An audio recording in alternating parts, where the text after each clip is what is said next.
नमस्कार दोस्तों, स्वागत करता हूं अभिनेता ऑफिशियल न्यूज़ में। हमारे चैनल पर पहली बार हैं तो हमारे चैनल को सब्सक्राइब करें और वीडियो के लाइक करें।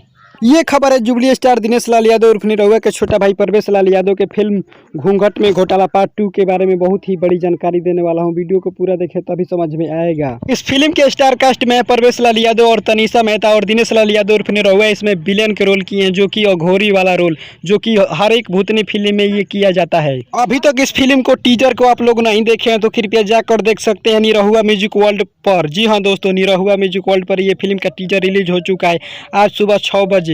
फिल्म का टीजर के व्यू के बात किया जाए तो इस फिल्म को मात्र 1 घंटा में 12,000 लोगों ने देखा है और लाइक किया है 1,200। उम्मीद करता हूं कि ये खबर आप लोगों को अच्छी लगी हो तो हमारे चैनल को सब्सक्राइब करें और वीडियो के लाइक करें और साथ ही कमेंट करें कि वीडियो कैसी लगी। मिलते हैं नेक्स्ट वीडियो में किसी बवाल खबर के साथ। जय हिंद, जय भोजपुरी।